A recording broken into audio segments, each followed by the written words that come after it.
Assalamualaikum warahmatullahi wabarakatuh. Ketemu lagi di channel YouTube Radio Mistis, channel yang akan berbagi kisah-kisah nyata seputar dunia mistis. Dan pada kesempatan ini saya akan mencoba membawakan sebuah cerita dengan judul Jalan Tersesat Menuju Mahameru dan Kisah Perempuan Penunggu Kalimati. Dan untuk nama tokoh yang ada di dalam cerita ini terpaksa kami samarkan untuk menjaga privasi. Sebelum ceritanya dimulai, buat teman-teman semua jangan lupa like, subscribe, dan bantu share supaya tim dari Radio Mistis tetap semangat untuk membuat konten-konten selanjutnya. Dan langsung saja kita menuju ke ceritanya.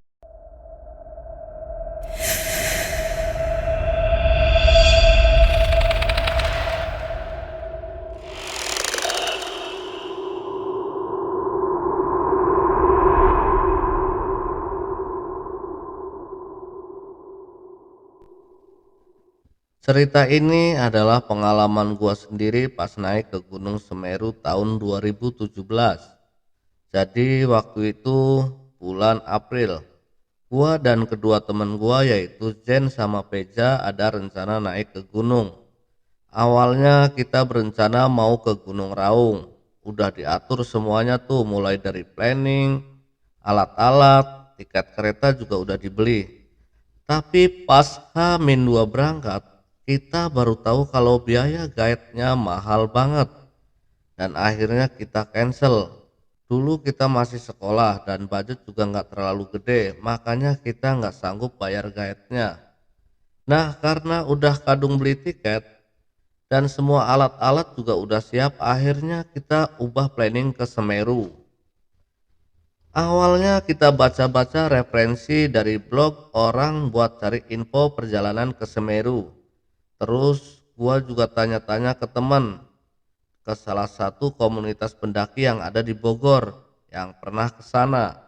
Sampai akhirnya kita bulatkan tekad ke Semeru dan booking tiket masuknya via online. Bereslah semua persiapan dan hari H kita berangkat ke Surabaya dulu. Karena sebelumnya kita beli tiket cuman ke Surabaya. Di Surabaya kita sampai jam 1 pagi dan nunggu kereta ke Malang yang berangkat jam 7 pagi.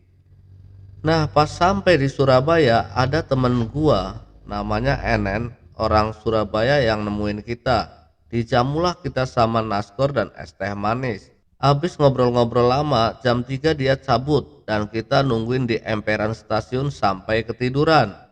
Jam 6 pagi kita kebangun dan berangkatlah ke kota Malang.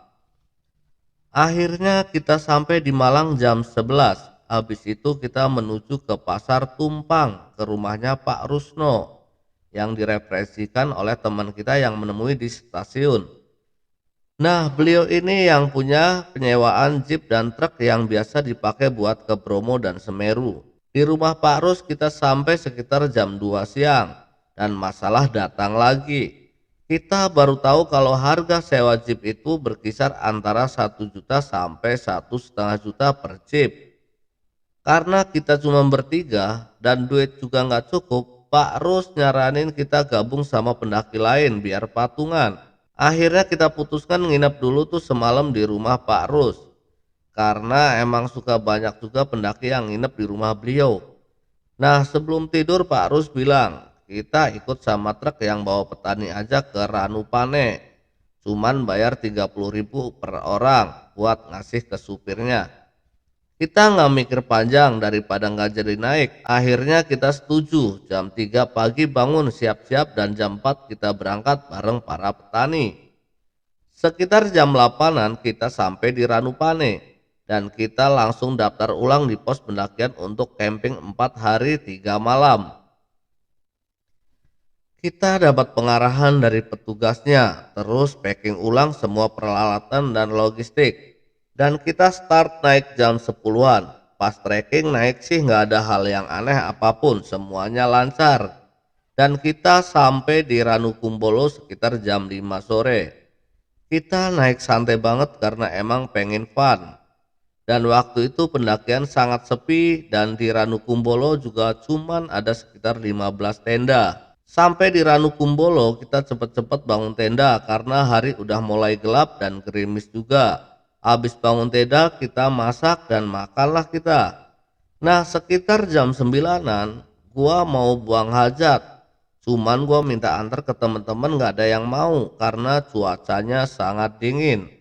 Akhirnya gua buang hajat sendiri dan menggali. Pas lagi enak-enak buang hajat tiba-tiba ada yang ngusap pundak gua. Gua pikir orang. Akhirnya gua lihat ke belakang dan gak ada siapa-siapa. Di situ gua husnuzon aja, mungkin itu cuman perasaan gua aja dan gua lanjutin. Terus ada lagi yang ngusap pundak gua sambil bilang "Shh, shh," dan gua lihat lagi ke belakang nggak ada siapa-siapa. Karena udah mulai merinding, akhirnya gua udahan dan balik ke tenda. Pas sampai tenda, temen gua ternyata udah pada tidur. Karena gua masih kepikiran nama kejadian tadi, akhirnya gua bangunin Peza buat ngopi biar nggak seram-seram amat. Semalaman ini di Ranu Kumbolo gerimis. Pas kita ngopi itu sekitar jam 10-an dan semua orang udah pada tutup tenda. Mungkin yang masih buka pintu cuma tenda gua doang karena tenda kita paling deket sama Ranu Kumbolo. Jadi pas kita buka pintu view-nya langsung ke Ranu Kumbolo. Cuman posisi ini juga menurut gua lebih seram karena cuaca yang gerimis dan gelap. Pas kita masih ngopi tiba-tiba ada cewek yang lagi terbang di tengah-tengah danau. Gua pikir gua yang halu, tapi temen gua Peja ternyata juga lihat.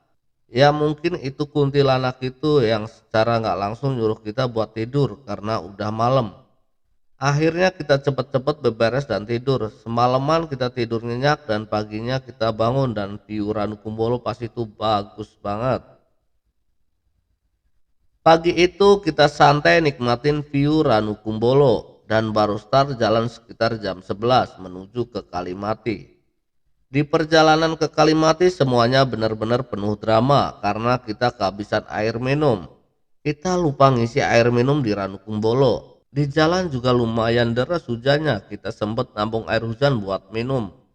Perjalanan ke Kalimati sangatlah lancar dari segi mistis dan kita sampai ke Kalimati jam 4 sore.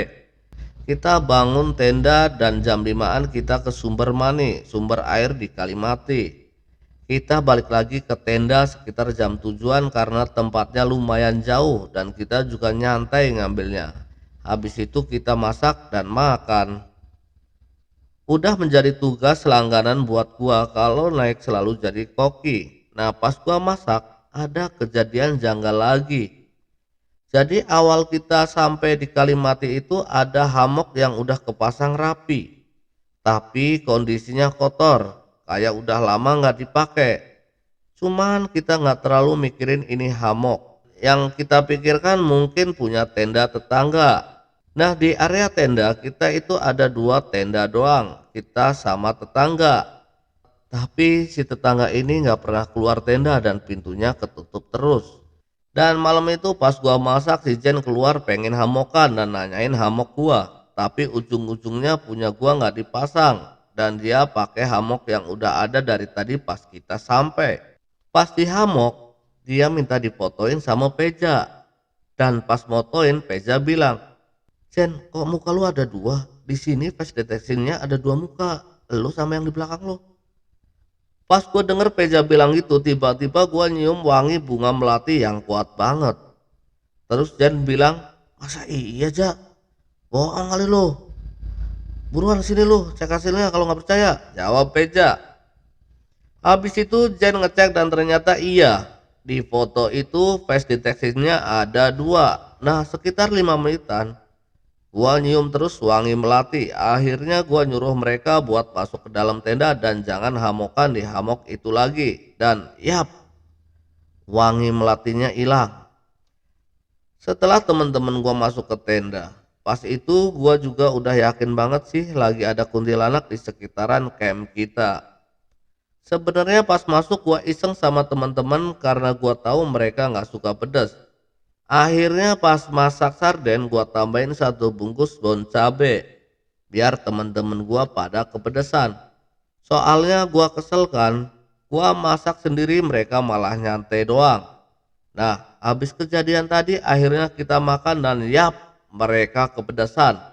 Tapi kepaksa harus makan karena kita harus summit jam 1 pagi. Sehabis makan kita santai dan menyalakan sebatang rokok. Ketika kita sedang merokok, bau wangi tercium lagi.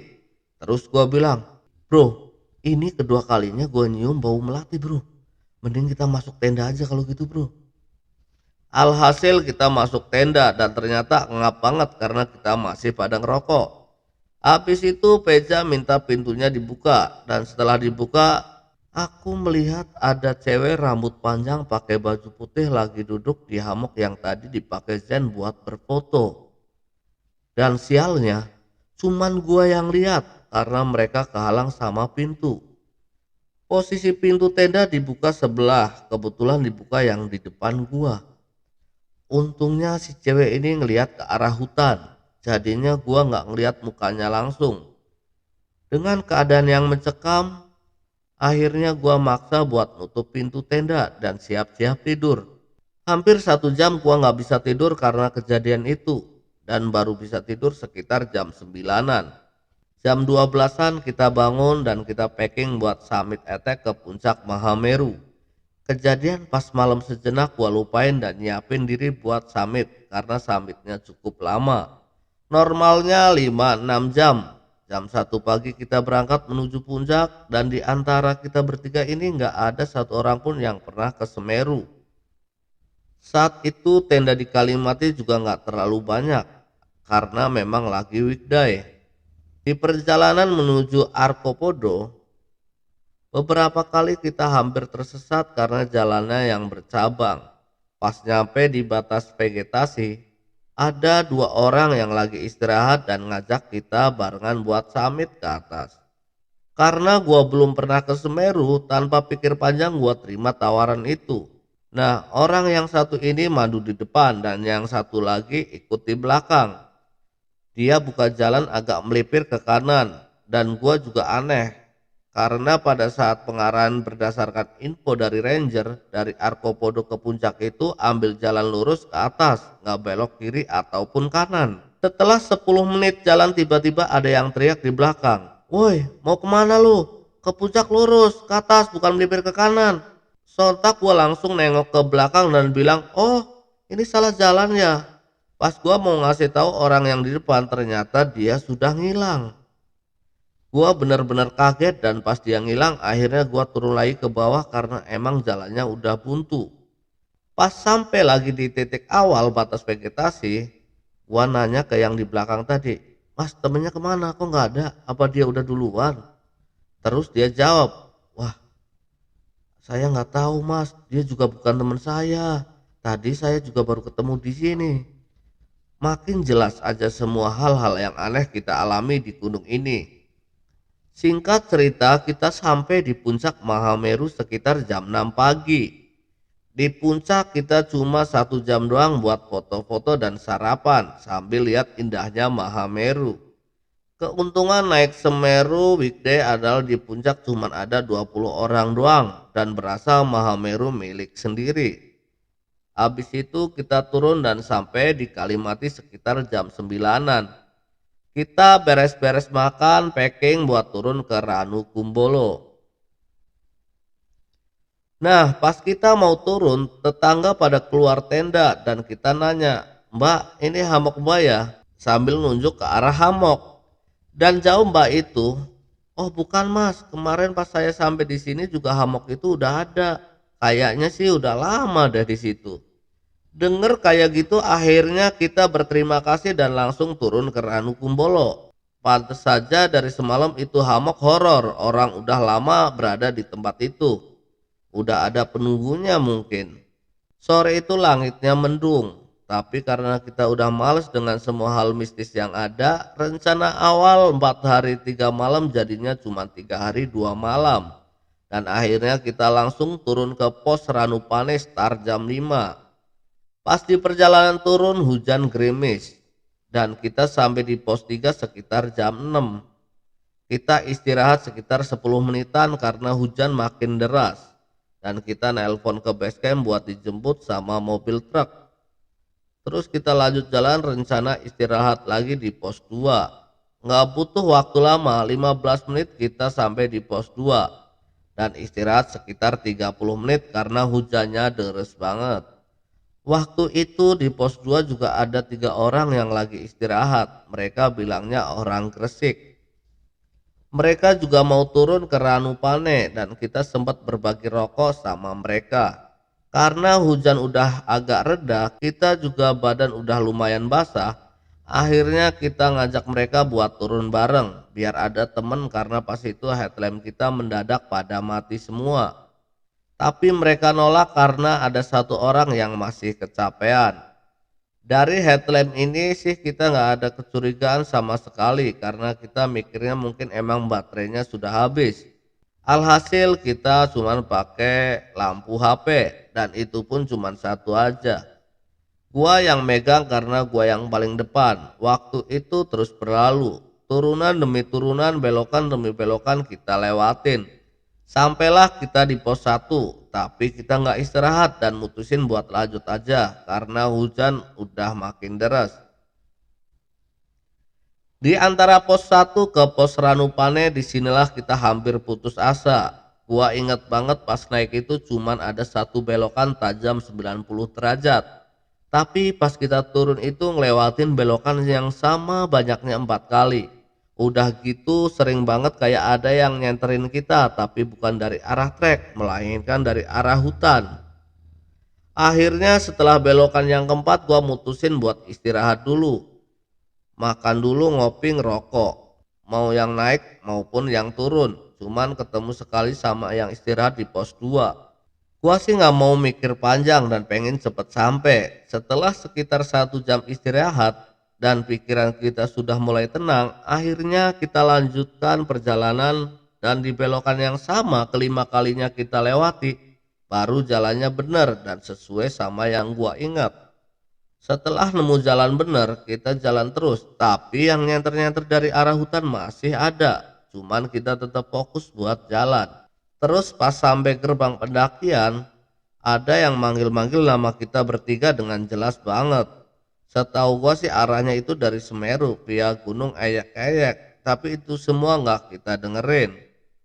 Dan sampailah kita di pos Ranupane. Setelah perjalanan turun yang sangat mencekam, akhirnya kita bisa nyantai, ngeteh, makan enak. Terus 15-an menit kita sampai, ada juga yang baru sampai. Dan gua iseng nanya, "Bang, di jalan tadi ketemu sama yang istirahat di pos 2 enggak?" Ada 3 orang. Dan dia jawab, "Boro-boro ketemu orang mas, saya dari Ranukumbolo sampai di sini juga nggak ketemu siapa-siapa." Kita bertiga mendengar itu langsung melongo. Habis itu kita langsung lanjut ke rumah Pak Rus dan nginep 1 malam lagi di sana.